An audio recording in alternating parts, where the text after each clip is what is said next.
This is the GeoBook 110. You may remember it from a review I did a couple of months ago. Basically, it is a super budget laptop at around £80. Everyone was raving about it on TikTok, and I bought one. And I decided that actually, it really is not good value for money and was basically e-waste. The hardware itself was slow and sluggish. The keyboard was just terrible, the screen's viewing angles were right out of the 90s, and quite frankly, I didn't recommend it to anyone. However, in that video I discussed the idea of perhaps installing ChromeOS onto the device, and instead of using Windows 11, which was slow, crappy, kept crashing, and just half the things didn't work, perhaps a more fitting operating system would be something like ChromeOS, to allow you to do the basic functions that you would need to from a device like this, without all the added gumph that comes with Windows. So in today's video, we are going to discuss my trials and tribulations of trying to install ChromeOS, and finding out if it actually does save this GeoBook 110 from simply being e-waste, or whether it's the hardware that's at fault here. Let's go.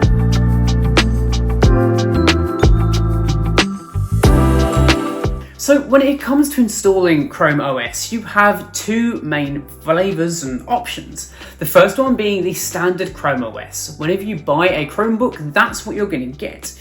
It has some nice features, for example, things like being able to have a Linux subsystem, a Windows subsystem, and as well as having the Android App Store, so you can install Android apps directly onto it to give you a lot more power in terms of what you can do with it. There is also ChromeOS Flex. Flex is basically a live CD or a live USB that allows you to take crappy hardware like this or a very, very old system and give it a new lease of life to do exactly what we're looking to do here, which is basic word formatting, a little bit of emailing, maybe watching some YouTube videos, that sort of thing. So to actually install ChromeOS is pretty easy. On your standard machine, you can just go to Google Chrome, go to the Chrome App Store or Web Store, and install the installer. I know you're installing installers for installers, but here we are. When you've got on there, it's going to ask you what you want to install. It will give you a list of a ton of different manufacturers. GeoBook is not one of those manufacturers, meaning that Google hasn't tested it and it probably won't work the way you expect it to. That's a little bit of foreshadowing there, but let's just keep going. So straight away, I decided to go with the standard Chrome OS install. So I chose Chrome OS, I installed the reference model onto a USB stick. It took a couple of minutes, plugged it right into the onto the GeoBook, and told me that secure boot was on.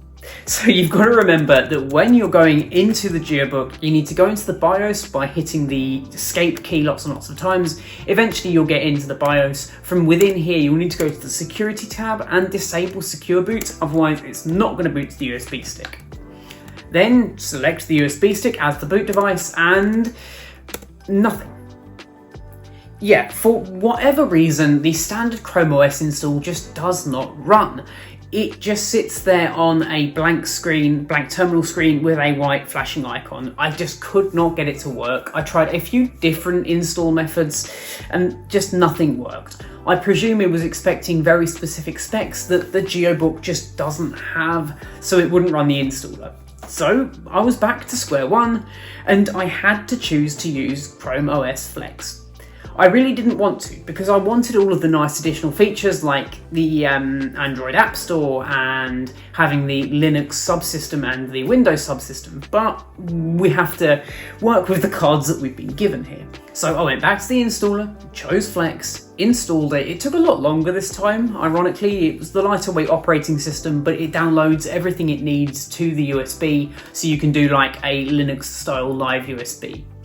So I just plugged it right in, and again, kept hitting escape, booted to the USB, and lo and behold, the installer started. Things were looking up from here. I chose my keyboard layout, I chose that I wanted to install it rather than running the live USB, because I very much doubt I'm ever going to move back to Windows 11 on the GeoBook because it was such a terrible experience. Okay, so it did its updates, it installed, and it was ready to go. So let's jump right into my experiences of ChromeOS Flex on the GeoBook, because it's a mixed bag. Straight away, it feels super responsive. Everything you do on it is nice and quick and snappy. It doesn't feel laggy like it did on the Windows 11. Sure, some web pages like YouTube are still a little slow to load, but overall it's significantly better than it was. It also feels fairly familiar to most people. You've got the bar along the bottom, and on the very left you've got your start menu, which will show you all of the apps. You've also got your taskbar, you've got a calendar, and you've got the quick action center as well for things like screen, Bluetooth, Wi-Fi, all of that jazz. It's a pretty standard operating system. However, you can't install apps with it. Instead, you bookmark things and use what they call web apps. There are a ton of different web apps out there.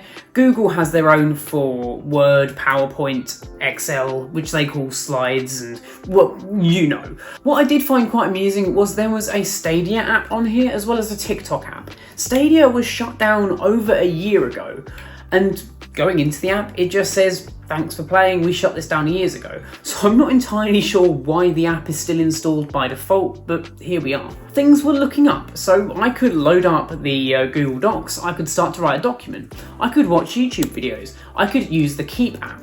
And you'll notice that a few of these are slightly different. For example, when you go into something like Docs, it actually just opens up the Google Chrome web browser and you can see the taskbar at the top, you can navigate away to different things.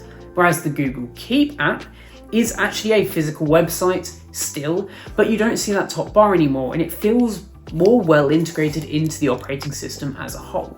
I was really enjoying the experience. I genuinely thought this was an upgrade because things were just working a lot better, and for what you would need to do on an £80 laptop like this one, it seemed perfect. Writing a few Word documents, maybe opening some emails, doing a little bit of coursework, doing some schoolwork.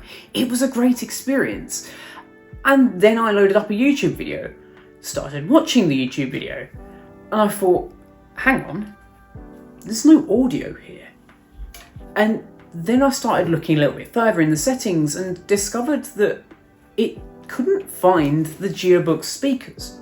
There was simply no output devices for the ChromeOS to find, which is really weird. Apparently this is a very known issue with Chromebooks when you try and install ChromeOS and ChromeOS Flex onto devices that are not specifically supported by Google, like this one. So instead, I plugged in some Bluetooth headphones and connected to them in the settings, and the audio worked fine in that case, but they are now dead inbuilt speakers here. Not much of a loss, they were pretty crap anyway, but that's not the point. For some people, they don't have external devices. The 3.5mm headphone jack also doesn't work, so you'd actually need to get a USB sound card or just use Bluetooth audio if you were going to use or need audio out of your ChromeOS edition GeoBook. Overall then, is it a better experience? Yes, I think it is. It's a lot quicker, it feels a lot snappier, and everything is just a little bit simpler than it was on the Windows side of things. There are a lot of caveats though. Some things you just can't do, like playing games natively.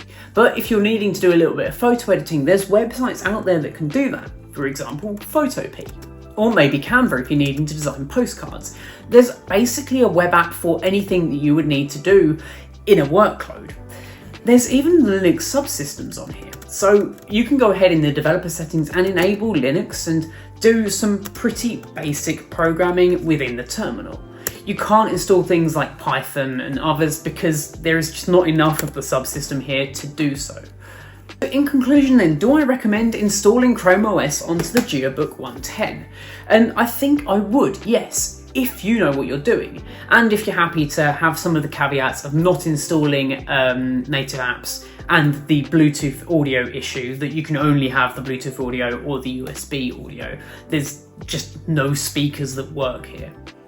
Overall, the experience was more fluid and it was just a nicer system overall to use. And for 80 quid, I genuinely don't think it was a bad bet, especially if, say, it's for an older person or for a child's first laptop for schoolwork. A lot of what they're going to be doing is going to be online anyway, with things like Google Classroom. So having ChromeOS with its very basic feature set is perfect in that scenario. Anyway guys, what do you think of the GeoBook 110 and what do you think of ChromeOS? Why don't you let me know in the comment section down below. And of course, while you're down there, get subscribed, hit that like button, do all of that good stuff. And of course, my name's been Robert, this has been Clue, and I will catch you in the next one. Adios.